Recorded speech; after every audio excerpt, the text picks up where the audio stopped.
Mesdames et messieurs, bonsoir. Voici les titres du journal. Signature des contrats d'exécution des travaux prioritaires et remise des chantiers aux entreprises adjudicataires du programme d'adaptation des villes au changement climatique. Un peu plus de 2 ans après son lancement officiel, ce programme conçu pour l'amélioration du cadre de vie au niveau des communes du Bénin entre dans sa phase active. Les détails dans un instant.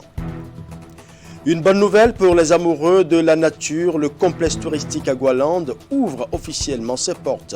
Ce parc zoologique implanté à Toba dans la commune d'Abomey-Calavi force déjà l'admiration des premiers visiteurs. Nous ferons dans ce journal un tour dans ce parc pour admirer ses merveilles. Et pendant ce temps, dans les rues de Cotonou et environ, le commerce de l'essence de contrebande, communément appelé paillot, perd de sa vitalité. Dégagés des abords des voies publiques, les vendeurs essaient de se réadapter dans les ruelles des quartiers, malgré les conditions difficiles. Une équipe de notre rédaction s'est intéressée à ce marché sérieusement éprouvé ces derniers jours. Voilà pour les titres. Mesdames et messieurs, tout de suite, le développement. Le programme d'adaptation des villes au changement climatique PAV-ICC entre dans sa phase active. Un peu plus de 2 ans après son lancement officiel, les contrats d'exécution des travaux prioritaires ont été signés ce mercredi à Cotonou. Les entreprises adjudicataires ont officiellement pris les chantiers à l'issue d'une cérémonie qui a connu la présence de 2 ministres. Narcissa Lossé pour plus de précisions. Des signatures apposées pour autoriser l'exécution des travaux prioritaires du programme d'adaptation des villes au changement climatique PAVIC. Un projet conçu par le gouvernement pour doter 4 communes béninoises d'un plan d'urbanisme. Il s'agit des communes de Boïkon, Komé, Cotonou et Sémé-Podji. Pour faire face aux inondations, il faut mieux planifier les villes. Le projet va également réaliser des infrastructures qui permettront de faire face aux inondations, à savoir des collecteurs qui vont drainer les eaux pluviales. On va faire des voies, on va aménager des voies. Et également, nous allons faire des espaces verts. Parce que pour mieux faire face au changement climatique, il faut de la verdure, il faut des poumons verts dans les villes. D'un coût global de 38 milliards de francs CFA, le PAVIC prévoit aussi le renforcement des capacités des communes bénéficiaires en termes d'assainissement.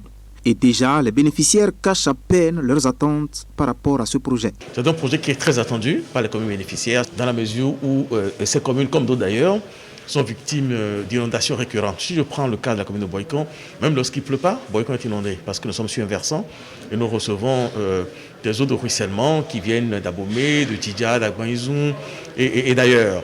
Alors, lorsqu'il pleut, vous imaginez ce que ça peut donner.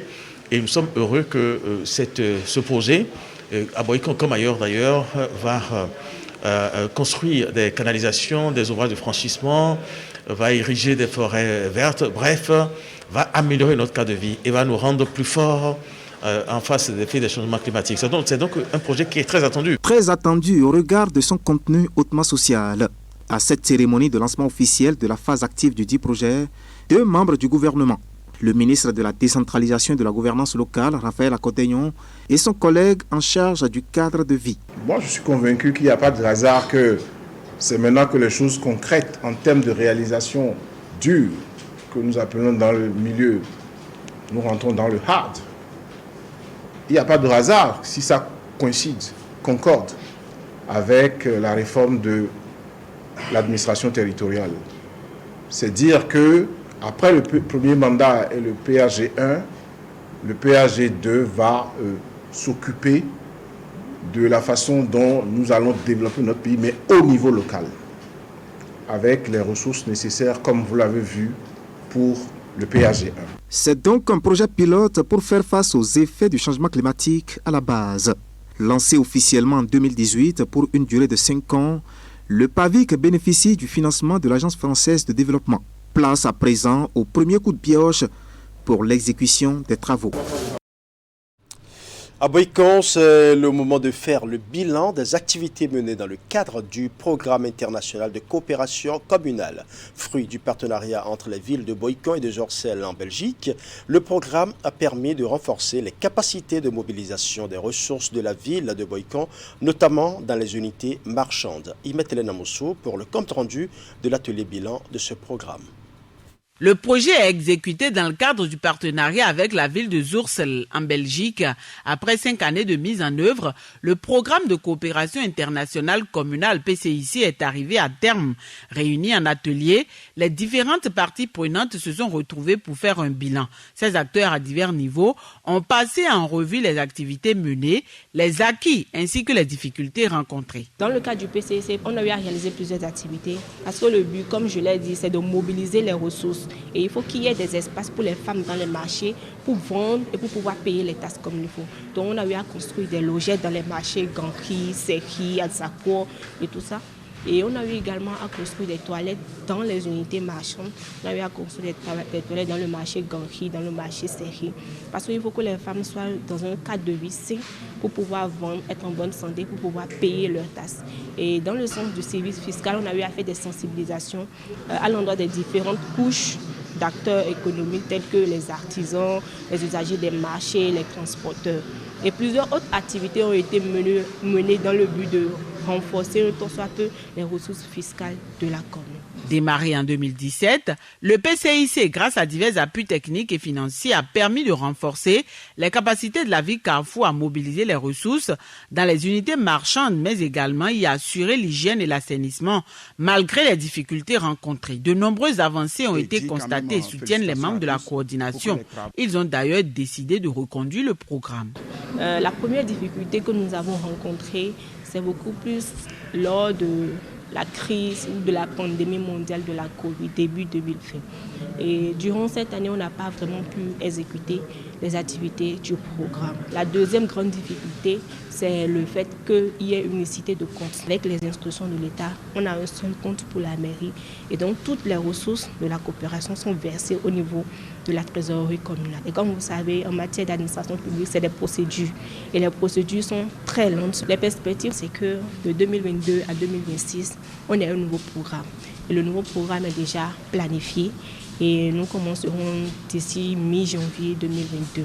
Et ce nouveau programme s'appuiera cette fois-ci sur la promotion de l'économie locale. Ce nouveau programme, quant à lui, va se baser sur promouvoir l'économie locale, c'est-à-dire accompagner les acteurs de l'économie locale. Entre les villes de Boycon et de Zursel, le partenariat dure depuis 2011. Pour 2022-2026, les interventions prévues dans le cadre du PCIC sont axées sur la promotion de l'économie locale. À nouveau, les villes partenaires entendent œuvrer ensemble pour accompagner les populations. Les impacts se ressentiront avec l'amélioration des conditions de vie de ces dernières. Au ministère du Développement et de la Coordination de l'action gouvernementale, il a été procédé ce mercredi à l'installation officielle du comité ministériel d'audit interne CMAI. La cérémonie est placée sous la houlette du ministre d'État Abdoulaye Biotchane. Faut-il le préciser, le CMAI est un organe qui a été créé par décret présidentiel 396 du 29 août 2018, une réforme qui vise la modernisation de la gestion financière, mais aussi le renforcement de la gouvernance de l'administration publique. Suivant. Le comité est solennellement ainsi installé. Voici les 5 membres du comité ministériel d'audit interne CMAI du ministère du Développement nommés par décret présidentiel en date du 29 août 2018. Le CMAI est créé au même moment que le comité ministériel de management des risques. Ces 2 organes s'inscrivent dans le cadre de la réforme qui vise la modernisation de la gestion financière publique. Et dans ce cas, le président de la République a désigné M. Edouard Ousso comme président du comité ministériel d'audit interne du ministère du Développement et de la Coordination de l'action gouvernementale. Le comité a notamment pour mission de définir la politique d'audit, d'assurer de la qualité du dispositif de contrôle interne mis en place, d'approuver le programme annuel des contrôles soumis après au ministre pour approbation définitive, de veiller au suivi des actions décidées à l'issue de l'examen du programme et de faire l'assurance qualité de l'audit interne du ministère. Je salue cette célérité avec laquelle le ministre a bien voulu installer ce comité. Il y a beaucoup de travail à faire. L'audit interne va fonctionner désormais sur la base des risques que présentent les directions et services de chaque ministère. C'est sur la base de la cartographie des risques que l'IGM va désormais proposer au ministre d'État son plan d'audit, son plan annuel d'audit. On va travailler désormais de façon rationnelle en identifiant, en ciblant les domaines où il y a vraiment des faiblesses, parce qu'il ne s'agira pas aussi de faire des contrôles pour des contrôles, et ça ne sera pas trop de contrôles non plus, mais des contrôles ciblés avec des résultats sûrement attendus. Le ministre d'État qui a procédé à l'installation du comité ministériel d'audit interne a saisi l'occasion pour féliciter les membres et surtout le président pour leur nomination. Il les invite à cet effet à se mettre dès maintenant au travail. Je veux vraiment, en insistant donc sur la qualité du président tout à l'heure, je veux insister sur les exigences que nous avons pour que cette mission-là réussisse. Parce que avoir une architecture institutionnelle, c'est le premier pas, mais s'assurer que les missions et les attributions du comité sont exécutées et mises en œuvre avec l'esprit de suite qu'il convient, c'est le deuxième pilier. Et c'est sur ça que le gouvernement attend les différents comités qui vont être mis en place. Alors, en tant qu'ancien banquier central, je peux vous dire que les contrôles sont importants, les audits le sont encore plus, et la mise en œuvre et le suivi des résultats de ces contrôles et de ces audits sont encore plus importants. Et c'est pour ça que la systématisation de tout ce qui est là est cruciale pour ce qui est en train d'être mis en place. Le comité ministériel d'audit interne du ministère du Développement est conscient de la mission qui lui est confiée et ses membres s'engagent pour l'atteinte des objectifs fixés. Le contrôle fiscal à l'ère du numérique, défis et opportunités. C'est la thématique qui a réuni à Cotonou pendant 2 jours 44 délégués venus représenter 14 pays et une organisation internationale. Ce séminaire est organisé par le Cercle de réflexion et d'échange des dirigeants des administrations fiscales CREDAF au profit des directeurs du contrôle fiscal. Clément Tchadé. Les responsables du contrôle fiscal de plusieurs pays de la planète se retrouvent à Cotonou pour la tenue du séminaire international des directeurs des administrations fiscales chargés de contrôler la gouvernance et les bonnes pratiques en matière d'impôts. Pendant 2 jours, les experts venus d'horizons divers réfléchissent autour du thème « Le contrôle fiscal à l'ère du numérique, défis et opportunités ». Une initiative que porte le Cercle de réflexion et d'échange des dirigeants des administrations fiscales CREDAF et soutenue par la Direction générale des impôts du Bénin. L'instant de ces 2 jours de réflexion, Cotonou devient la capitale d'échange et de partage d'expériences pour renforcer le contrôle fiscal afin de réduire la fraude fiscale dans le pays. C'est donc le lieu d'examiner non seulement les défis auxquels font face nos administrations fiscales, mais aussi les opportunités qui s'offrent à elles dans le cadre de la conduite de leur mission de contrôle fiscal. Les dispositions légales, les outils, les organisations et les formations nécessaires pour faire face à ces enjeux doivent constituer une préoccupation majeure pour les administrations fiscales et la réflexion à mener ne peut être que plus riche en étant partagée. Pour sa part, le secrétariat général du CREDAF continuera à œuvrer dans le sens de la prise en charge des préoccupations de ses membres, en collaboration avec ses partenaires. Sous ce rapport, l'organisation en présentiel d'actions de renforcement des capacités au profit des membres est essentielle. La tenue à Cotonou de ce séminaire des responsables du contrôle fiscal marque le début d'un retour progressif à la vie normale et je m'en réjouis. Le séminaire des responsables du contrôle fiscal de Cotonou vient donc en renfort à la nouvelle stratégie de CREDAF reposant sur des actions articulées autour des thématiques pluriannuelles. C'est aussi l'occasion pour le Cercle de relancer le réseau des responsables du contrôle fiscal des pays membres, mais aussi d'engager des réflexions autour des défis auxquels les administrations fiscales sont confrontées afin de dégager les opportunités liées au numérique.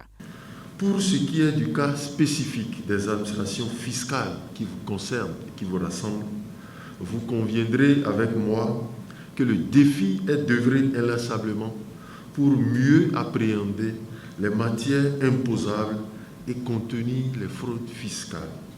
Dans ce contexte, il ne fait nul doute qu'un séminaire international sur le contrôle fiscal à l'heure du numérique constitue une grande opportunité à nos administrations fiscales en vue de renforcer l'efficacité de leur action. Les 2 jours d'intenses travaux de Cotonou sur le contrôle fiscal sont animés par le secrétariat général du CREDAF et les experts ayant un parcours alléchant, disposant d'une expérience avérée en matière de contrôle fiscal. Tout ceci dans le but d'améliorer l'efficacité du contrôle financier avec un accent particulier sur le développement des partenariats et le recours aux solutions numériques et digitales. Et dans le département de l'Ouémé, le préfet Maria Potrossou a clôturé sa tournée statutaire démarrée il y a 2 semaines par la commune de Semekpodji. Objectif, s'enquérir du fonctionnement des communes et les difficultés qui ralentissent la machine du développement. Voici le compte rendu de sa descente dans la commune de Semekpodji. Dernière étape de la tournée statutaire du préfet de l'Ouémé, la commune de Semekpodji. Pour se rendre compte de l'état de santé de cette commune, l'autorité préfectorale a écouté le maire Jonas Gwenametor et le secrétaire général de la commune sur les points des activités menées. Ce jour permet également à l'autorité de prendre le pouls du fonctionnement du conseil communal.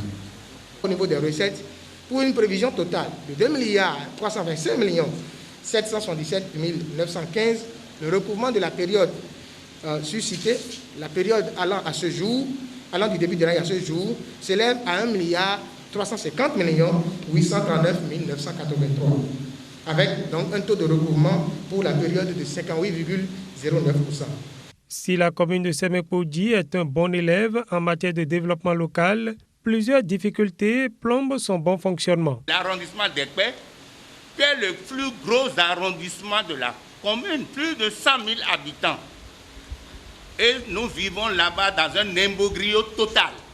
Pas de voies, la mobilité n'est pas du tout facile. Et les problèmes de lotissement, tantôt on bloque, tantôt on lève la suspension, tantôt on suspend. Il faut que vraiment on en finisse. C'est pour cela que je voudrais prier humblement, Madame le Préfet, de prendre ce problème de lotissement, d'abord de la commune de Semekpodji en général, et de l'arrondissement d'Ekpé. On avait parlé de toutes les filles à l'école. Aujourd'hui, on dit tous les enfants à l'école. Mais dites-vous que nous avons des écoles ici, dans la commune de Semekpodji. Ils n'ont pas d'enseignants. On est-ce qu'on peut parler d'une école de qualité sans enseignants? On ne peut pas ériger à Bomekalavi en commune en statut particulier et laisse en rade la commune de Semekpodji. Nous vous faisons notre porte-parole auprès du chef de l'État pour faire un lobbying à cet effet. Parce qu'il est vrai, la loi est votée, on peut encore demander la seconde lecture pour des préoccupations majeures. L'autorité préfectorale dit avoir pris bonne note des doléances et invite autorités communales et populations à poursuivre l'œuvre de développement en cours à Semekpodji. Chère population de la commune de Semekpodji, la ville aux grandes transactions commerciales, aux potentialités économiques et aux dotations naturelles, c'est le lieu de vous dire que les défis à relever nous attendent encore pour le plein essor de la ville de Semekpodji, et je reste convaincu que la cohésion, la synergie d'action de tous ces filles et fils permettront de gagner le pari. Cette descente du préfet de l'Ouémé, Maria Potrossou, à Semekpodji, vient clôturer 2 semaines de tournée au contact des populations et conseils communaux des 9 communes sous sa tutelle. C'est la fin du 20e concours d'agrégation des sciences juridiques, politiques, économiques et de gestion à Cotonou. Les travaux scientifiques ont pris fin par une note de satisfaction. 117 enseignants-chercheurs du CAMES obtiennent le titre d'agrégé dans leurs domaines respectifs. C'était également l'occasion de distinguer plusieurs autres enseignants dans le rang de l'ordre international des palmes académiques du CAMES. Suivant. 77 enseignants-chercheurs des universités membres du Conseil africain et malgache pour l'enseignement supérieur sortent leur épingle du jeu à l'issue du 20e concours d'agrégation des sciences juridiques, politiques, économiques et de gestion. 200 candidats annoncés au départ, 198 y ont effectivement pris part avec à la clé un taux de réussite de 38,89%. Les travaux se sont déroulés dans une ambiance de sérénité, propice à une évaluation objective et remarquablement convergente des mérites des candidats, même si le taux de réussite de la présente session, 38,89, est en recul par rapport à 2009, qui était de 41,54%. À cet effet, je tiens tout particulièrement à congratuler les lauréats de cette 20e édition. Vous constituez, chers lauréats, n'en point douter, une véritable vitrine de l'excellence au sein de l'espace CAMES. Les travaux scientifiques ont duré 2 semaines et les lauréats repartent avec le titre d'agrégé dans leurs domaines respectifs, tout en recevant les félicitations du CAMES et surtout du gouvernement béninois. C'est également le moment de reconnaître les mérites de 16 enseignants-chercheurs qui sont élevés au rang de chevaliers et officiers de l'ordre international des palmes académiques du CAMES. Chers collègues récipiendaires, nous pouvons être davantage fiers de ce parcours honorable. La décoration est un appel à plus de responsabilité et d'engagement. Nous en avons conscience et nous comptons porter ce flambeau pour le rayonnement du Conseil africain et malgache pour l'enseignement supérieur en Afrique au service du développement avec le concours des uns et des autres. Je veux aussi saluer le courage des candidats qui n'ont pas pu achever la course. Ils n'ont pas démérité, mesdames et messieurs. De toutes les façons, ils ne sont plus les mêmes. La préparation et la participation au concours les ont rendus certainement meilleurs.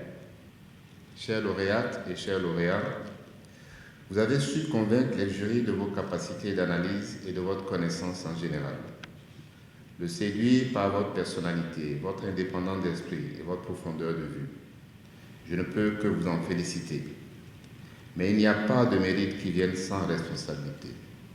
Cette responsabilité, c'est tout d'abord celle de l'enseignant qui, pour reprendre les termes d'un auteur, ne doivent être ni inaudibles sous prétexte de science, ni inexacts sous prétexte de pédagogie. Devenir agrégé, c'est aussi, je le crois, épouser la carrière universitaire avec ses libertés, mais aussi ses suggestions. Stop et fin donc du 20e concours d'agrégation des sciences juridiques, politiques, économiques et de gestion qui semble combler les attentes.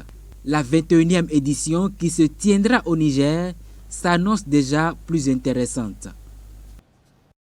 Nous irons à présent dans la commune d'Abomey-Calavier, plus précisément dans l'arrondissement de Togba pour découvrir les merveilles du complexe touristique Agualand. C'est un parc zoologique aménagé pour les amoureux de la nature. Inauguré ce mercredi, cet espace aménagé pour animaux et végétaux force l'admiration des visiteurs, comme vous allez le constater dans le reportage de William Cliquin, présenté par Asiamokani Asiambo. L'amour inconditionnel que nous portons à la nature nous a incité à minimiser les risques. Comme celui d'interner des reptiles sauvages, de faire voir des dromadaires sur un territoire plus proche des côtes que du désert, ou encore de laisser découvrir à cette inauguration l'hyène en plein jour. La faune et la flore s'installent en miniature au complexe touristique Agualand, avec des animaux tout aussi redoutables que rares en Afrique. Le paysage est pittoresque, pas facile de se remettre très tôt de l'étendue de ce domaine de 10 hectares, hospitalier de ces bêtes féroces et de leurs visiteurs. Plus de 3 décennies de réflexion et d'acharnement au travail pour voir ce projet se concrétiser et s'ériger en un label sous-régional. Il faut de la passion, beaucoup de passion, pour concentrer assez de temps, d'énergie et de ressources dans la réalisation d'un sanctuaire animalier. Il nous a fallu faire un véritable parcours du combattant. Pour parvenir à cette étape, rechercher, acquérir, loger et soigner des animaux de la faune, qui plus sont rares, n'est pas chose aisée. Ce complexe qui vient booster l'offre touristique locale permet à tout visiteur de faire simultanément une découverte animalière, végétale, culturelle et, par-dessus quoi, plein de surprises. Son caractère scientifique, ajouté au divertissement proposé, tous les âges décuplent son intérêt pour chacun et pour tous. N'importe qui viendra au complexe touristique à Goualande y trouvera son compte. Dans un regard admiratif et quelquefois avec une intuition circonstanciellement curieuse, les invités dont le président de l'Assemblée nationale ont reconnu la portée touristique et écologique du parc. Ce qui se passe aujourd'hui, c'est un événement exceptionnel. C'est un événement que je pourrais qualifier, sans risque de me tromper, d'historique. Parce que ce qui est fait ici, ce n'est pas pour eux seulement, c'est pour le Bénin. En ce sens que c'est un attrait touristique de plus. Ce monsieur, j'étais recteur quand un beau jour, il s'est présenté dans au bureau pour dire, mais voilà, j'ai tel projet. Et aujourd'hui, je suis dans mon laboratoire et il dit, ce que j'étais venu annoncer, je l'ai réalisé en partie. Tu dois être le parrain, tu dois être l'un de mes invités d'honneur, parce que au-delà simplement du simple visiteur, c'est toi le messager de ce qui se fera ici. Ça montre qu'il a respecté ce que Sénèque disait. Vaincre les obstacles, c'est faire appel à la raison. Et au-delà de la raison, ceux qui peuvent réellement vous servir d'appui, d'ancrage, pour que vous puissiez réellement prendre votre envol de fort belle manière. Il est vraiment à féliciter. Il a investi. L'histoire du Bénin, de ses anciens royaumes et souverains, est aussi gravée au mur à l'intérieur et proposée aux touristes. Avant cette inauguration officielle, le complexe avait reçu la visite du chef de l'État.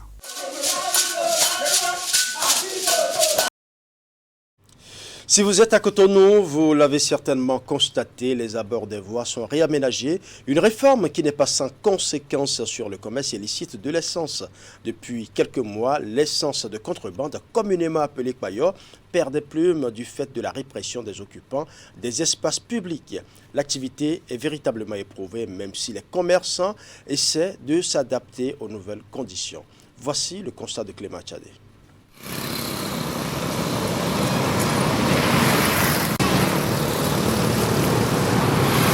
C'est une nouvelle méthode de riposte pour s'adapter à une exigence des autorités gouvernementales. Une nouvelle stratégie pour prévenir la disparition d'une activité importante du secteur informel. La commercialisation de l'essence de la contrebande communément appelée Kpayor. Un exercice contraignant mais qui a permis à Dame Pauline de retrouver son premier client de la journée après plus de 25 minutes.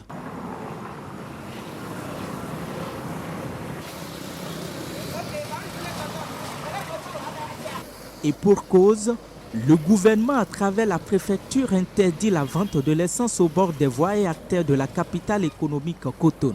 Pour mettre en œuvre cette mesure, la police assure la répression des récidivistes pour empêcher le phénomène des bidons jaunes sur les trottoirs de la ville de Cotonou. Quelques semaines après la phase opérationnelle de la mesure, le commerce de Kpayor reçoit les chocs et traverse l'un des pires moments de son histoire. Un coup dur pour les acteurs.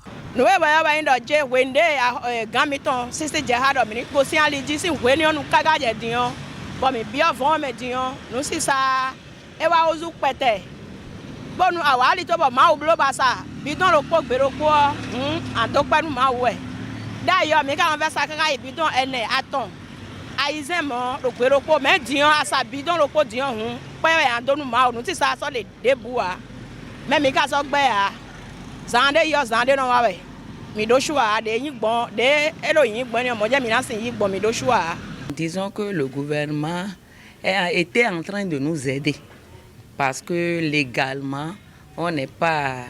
on n'est pas reconnu. C'est une aide du président Talon qu'on remercie et sérieusement. Le commerce a vraiment chuté avec ce qui se passe maintenant. Malgré cette décision, les commerçants de l'essence Okpayo s'adaptent et entendent sauver cette activité qui regroupe des milliers de jeunes. Vu le potentiel économique et l'opportunité d'emploi, les commerçants s'inquiètent de l'avenir de cette activité qui est une alternative au chômage à cause des pratiques qui s'observent actuellement. Tout d'abord, je vais remercier le chef de l'État pour tout ce qu'il est en train de faire dans ce pays.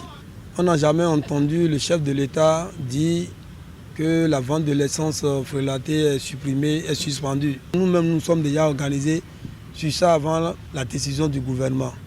Donc je pense qu'aucun problème ne se pose à ce niveau. Et c'est une décision salutaire que le gouvernement nous a dit de rentrer dans les fonds. Et parce que le gouvernement ne peut pas dépenser pour que les vendeurs d'essence occupent illicitement les places. Et malgré que nous rentrons dans les fonds, il y a toujours les forces de l'ordre qui nous dérangent. On vient jusqu'à dans ton magasin, dans l'avant, ramasser, on ne sait plus à quel sens se vouer. On ne sait plus si c'est vraiment une décision du gouvernement ou bien si ce sont les forces de l'ordre qui en abusent. Malgré que les gens sont rentrés dans leur vent ou bien dans des maisons, on a constaté certains commissaires en complicité de leurs agents qui rentrent dans les vents, escaladent les murs pour ramasser les produits, pour rendre la vie difficile aux gens, en disant que c'est le chef de l'État qui a dit ça. C'est nous qui disons à ces gens-là que c'est faux, que ce n'est pas le chef de l'État. Au-delà de ces épreuves que traversent les vendeurs du Okpayo, s'ajoute la difficulté d'accès des clients au point de vente. Bon gré mal gré, les acheteurs se conforment. Pendant ce temps, le président des vendeurs d'essence Okpayo veut encore sensibiliser ses membres.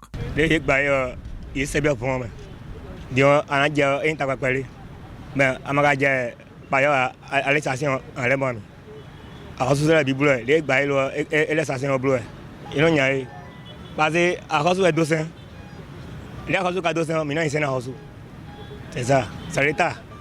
Je demande toujours aux acteurs de respecter la décision du gouvernement. Face à cette mesure qui fragilise le poids économique de l'essence frelatée, les commerçants demandent l'aide des autorités publiques.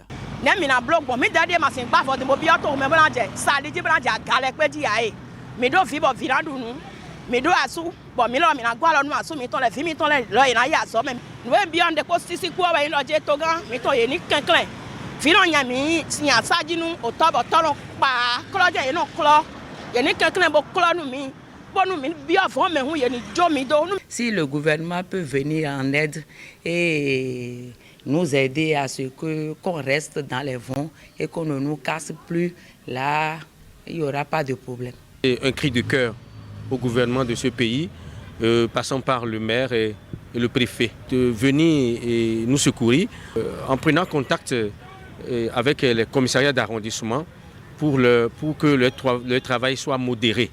Une modération dont l'effet peut soulager ceux qui ont investi dans ce commerce. Avec l'aide des pouvoirs publics, ils espèrent aussi la survie du Okpayo utilisé par la majorité des Béninois dans un contexte où les stations-service n'existent pas encore sur toute l'étendue du territoire national.